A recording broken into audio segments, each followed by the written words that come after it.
Femmes inspirantes et engagées de l'IPC, un podcast à la rencontre de 12 femmes lumineuses, inspirantes, de par leur engagement professionnel, leur combat contre le cancer, leur investissement associatif et humaniste.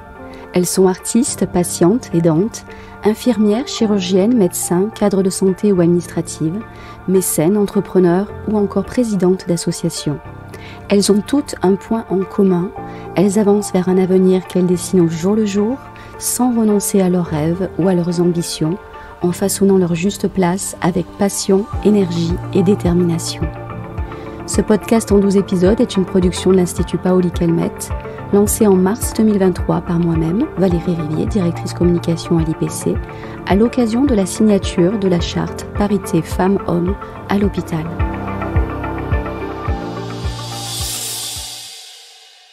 Ce podcast rend hommage à Irène Calmettes, infirmière engagée en 1927 dans le centre anticancéreux de Marseille, dirigée à l'époque par le professeur Reynès et collaboratrice très appréciée pour ses qualités humaines et son professionnalisme.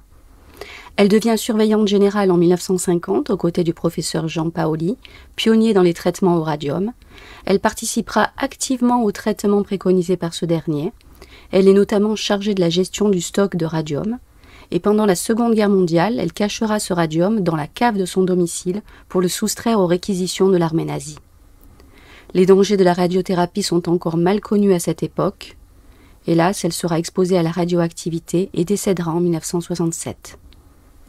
En 1974, le professeur Xavier Serafino prend la direction du Centre régional de lutte contre le cancer de Marseille. Il décidera alors de lui donner le nom d'Institut Paoli-Calmettes, en hommage au professeur Jean Paoli, son prédécesseur, et à Irène Calmettes, sa collaboratrice.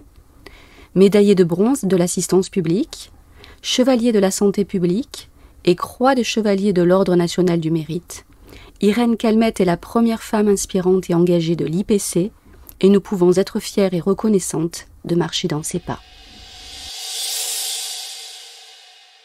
Épisode 1, Alice Carrier, directrice au CNRS dans le Centre de recherche de cancérologie de Marseille, CRCM. Donc bonjour Alice Carrier, je suis ravie de vous accueillir aujourd'hui au studio. Vous êtes donc directrice au CNRS au sein du CRCM, Centre de recherche en cancérologie de Marseille, et ce depuis 1995. Vous avez grandi à Manosque, puis vous avez étudié à Paris pour enfin revenir dans le sud de la France suite à une opportunité de mission de recherche proposée au sein du CNRS. Bonjour Alice. Bonjour Valérie. Donc, je voudrais savoir un petit peu quelle est votre spécialité dans le domaine de la recherche en cancérologie. Alors actuellement, je travaille sur le cancer du pancréas, qui est un cancer parmi les plus redoutables. Et je m'intéresse plus spécialement au métabolisme énergétique. C'est le métabolisme qui fournit l'énergie nécessaire aux tumeurs pour se développer, mais aussi résister aux thérapies. Donc on cherche des vulnérabilités dans le métabolisme énergétique de façon à cibler ces vulnérabilités au profit des patients. Merci. Et qu'est-ce qui a fait que vous êtes orientée sur ce domaine de recherche précisément? Quel a été un petit peu votre parcours, vos études, le choix de l'oncologie, de la cancérologie en tant que domaine de recherche? Alors, il se trouve que j'ai fait un DEA, donc c'est le Master 2 actuel, en cancérologie à Paris, à l'Institut Gustave Roussy. Mais ensuite, je me suis orientée vers des recherches plus fondamentales. J'avais cette sensibilité, recherche fondamentale au CNRS. Et ces recherches dans le domaine de l'immunologie m'ont finalement conduite à revenir sur le cancer. Et je suis très heureuse à ce jour de développer des projets plus translationnels, c'est-à-dire de la recherche fondamentale vers la recherche clinique. Et j'interagis avec des cliniciens de l'IPC. Et ça, c'est quelque chose qui me satisfait beaucoup. C'est l'interaction, c'est le travail collaboratif. Qu'est-ce qui vous plaît dans votre métier au quotidien? Qu'est-ce qui vous fait vibrer Dans ce métier, ce qui me fait vibrer, c'est deux choses. C'est d'abord d'améliorer les connaissances en biologie. Donc ça, c'est la recherche fondamentale. Mais aussi d'appliquer ces connaissances pour améliorer la santé humaine. Et là, en l'occurrence, le cancer, qui est la pathologie qui finalement est la plus redoutable en France en termes de mortalité. Donc il y a des enjeux, il y a beaucoup de challenges à relever, et donc c'est un métier de combat et de défi, et ça me plaît beaucoup. C'est ça qui vous a stimulé. Et qu'est-ce qui vous a invité, qui vous a attisé votre curiosité pour ce champ de recherche? Parce que est-ce qu'on décide quand on a 5, 6 ans, 8 ans, 10 ans de travailler dans la recherche et dans ce domaine spécifiquement? Moi, ma vocation, elle est née non pas à l'école primaire, mais au collège, en 5e, où dans le programme, on travaillait sur les plantes, et en particulier des mousses et des fougères. Et j'avais adoré mon professeur, mais aussi le programme. Et c'est à ce moment-là que je me suis dit que je voulais faire de la recherche en biologie végétale. Et puis finalement, mes études et mon parcours m'ont conduite à faire de la recherche, mais plutôt en biologie animale et plutôt en santé humaine, du coup, à ce jour. Voilà. Génial. Et vous avez eu des inspirations autour de vous? Je ne sais pas, est-ce que dans votre famille, dans votre entourage proche, vous avez eu des personnes qui vous ont inspiré pour travailler dans ce domaine ou pas? Ou alors c'est vraiment une démarche très personnelle? C'est mon papa qui était ingénieur au CEA à Cadarache et qui travaillait en biologie végétale, voilà, sur la photosynthèse. Et donc, j'ai eu l'occasion de visiter son laboratoire à Cadarache. Et ça a été pour moi le déclencheur de cette vocation. En réalité, j'ai trouvé formidable ce qu'il faisait pour mieux connaître le vivant. Voilà, ça a été le déclencheur vraiment dans ma vie. D'accord. Très bien. Et à côté de vos activités professionnelles, est-ce qu'il y a des domaines de prédilection, des centres d'intérêt dans lesquels vous vous êtes investie, dans lesquels vous êtes impliquée en tant que chercheuse ou bien tout simplement en tant que femme Alors absolument. En fait, je pratique le yoga depuis très longtemps, depuis que j'étais étudiante. Et c'est une activité qui m'apporte beaucoup d'énergie. Alors voilà, on reste dans le domaine de l'énergie.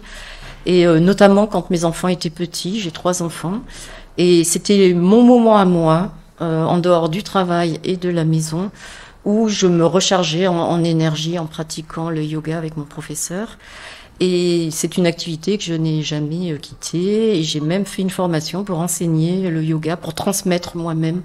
Voilà, j'ai des élèves fidèles à qui je transmets cette discipline qui permet de pratiquer de l'activité physique et de aussi mieux se recentrer mentalement, ce qui permet de regagner de l'énergie.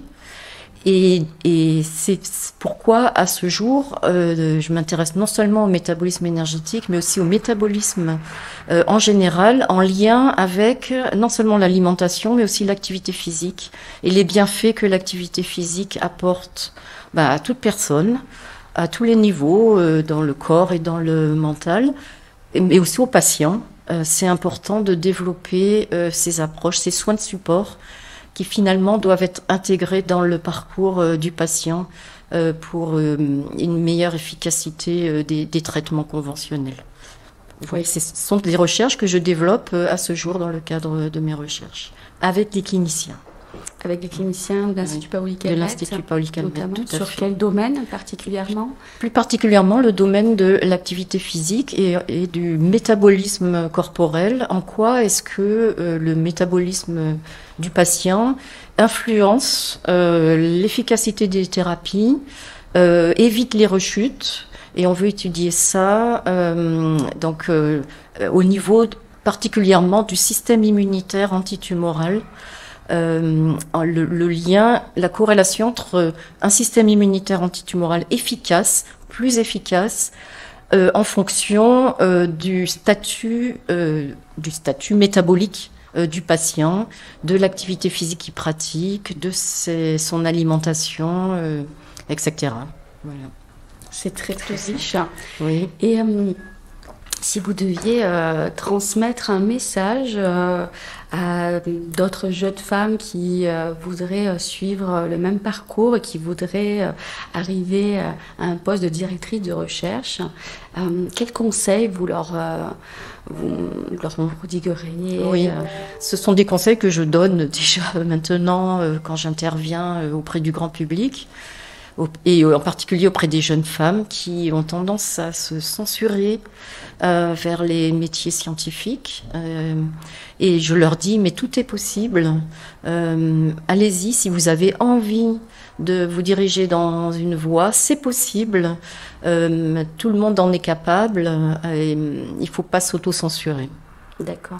C'est le message que je... Vous pensez que des interventions, comme ça peut exister dans certains établissements, dès la primaire, le collège, le lycée, ou dans les grandes phases d'orientation scolaire, qu'il y ait davantage d'interventions pour sensibiliser justement les élèves, mais notamment les jeunes filles, les jeunes femmes? Oui, vous pensez qu'il faudrait accélérer cela ou développer d'autres approches? C'est fondamental d'aller en direction des scolaires, du grand public en général, par des conférences grand public et par des interventions dans les établissements scolaires. C'est d'ailleurs ce que font les membres de l'association, et en particulier Femmes et Sciences. Je suis membre de cette association. Pour l'instant, moi, je fais des conférences grand public et je suis allée sur des salons de l'étudiant pour informer sur les débouchés en sciences et en ingénierie. Mais cependant, il y a beaucoup de membres de Femmes et Sciences qui vont aussi dans les établissements scolaires pour informer sur les carrières scientifiques et puis informer les élèves et en particulier les filles que tout est possible, l'existence des stéréotypes qui nous bloquent. Mais il faut les connaître et aller les contrer. C'est pas facile, mais d'aller au devant des scolaires, c'est fondamental à ce jour. Et en effet, il faut le développer, mais ça prend du temps. Ça prend du temps sur notre travail, sur notre vie personnelle. Mais ce temps, il est important quand on est libéré des obligations familiales, finalement, comme c'est mon cas, puisque mes enfants sont grands maintenant. Je peux développer ces activités-là plus en profondeur. Oui, vous avez de nouveau du temps un peu plus pour vous investir au niveau associatif ou dans d'autres domaines. Voilà, tout à fait, notamment au sein de Femmes et Sciences. Oui. Et Femmes et Sciences, c'est une association de type loi 1901 qui regroupe, qui est au niveau national, européen, international, ou qui est une association plutôt... C'est une association nationale qui existe depuis 2000. Elle a été créée en 2000 par des femmes physiciennes qui, dans le domaine de physique et mathématiques, il y a un déséquilibre très important en défaveur des femmes. Et ce qui n'est pas le cas en biologie, c'est plutôt équilibré. Et elles ont donc décidé de faire du mentorat dans les laboratoires, mais aussi en direction des scolaires. Donc en allant dans les établissements scolaires et en participant au salon de l'étudiant pour informer sur les carrières scientifiques qui restent qui paraissent inaccessibles à beaucoup de jeunes filles et de jeunes gens. Et cependant, quand on est informé, là, on se dit, c'est possible pour moi aussi. Et justement, sur la question du mentorat et sur cette possibilité d'accompagner une collègue, une femme à atteindre, on va dire, les postes convoités dans le domaine de la recherche. Vous avez accompagné aussi d'autres femmes dans ce type de dispositif ou c'est un projet qui pourrait être le vôtre? Alors oui, ce sont des choses que je souhaite développer à l'avenir. Mais cependant, tous, chacun à notre niveau, on en fait du mentorat. Par exemple, auprès des doctorantes, moi j'ai constaté, j'ai encadré pas mal d'étudiantesses, qu'on appelle doctorantes, Et j'ai constaté que souvent les filles avaient beaucoup moins confiance en elles que les garçons. C'est pas une généralité, mais c'est une observation, c'est une tendance. Et j'ai à cœur de les encourager, de les valoriser de façon à ce qu'elles puissent acquérir confiance en elles, parce que voilà, elles le méritent. Elles ont des capacités et des compétences et une force de travail souvent qui font qu'elles méritent d'être soutenues. Donc je le fais au quotidien avec les personnes qui travaillent directement avec moi. Mais je pense que ça doit être développé à une échelle plus importante et qu'on doit, par exemple, leur proposer des formations sur pourquoi il y a un déséquilibre entre femmes et hommes dans les postes à responsabilité en recherche. Voilà. Très bien, un investissement intense. On comprend bien pourquoi votre nom est revenu à plusieurs reprises pour les femmes inspirantes et engagées en faveur, on va dire, de la lutte contre le cancer, bien sûr, et de la recherche au sein de l'IPC et du CRCM. Pour conclure, un petit mot que vous souhaiteriez diffuser auprès de l'ensemble des personnes du campus et notamment des femmes qui le constituent.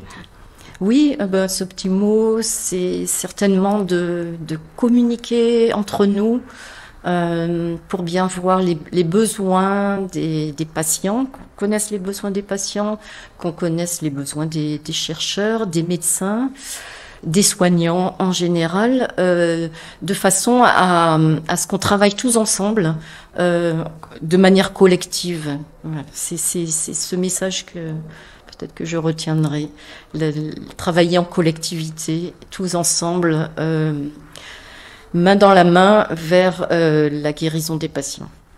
Merci Alice, merci de votre temps et puis je vous souhaite une très très belle matinée. Merci Valérie, au revoir. Je remercie chaleureusement notre invité de ce jour pour son propos stimulant et motivant. Un grand merci à nos auditrices et auditeurs pour leur écoute bienveillante. Si le podcast vous a plu, faites-le savoir autour de vous en laissant des avis et un maximum d'étoiles. Merci, à la semaine prochaine.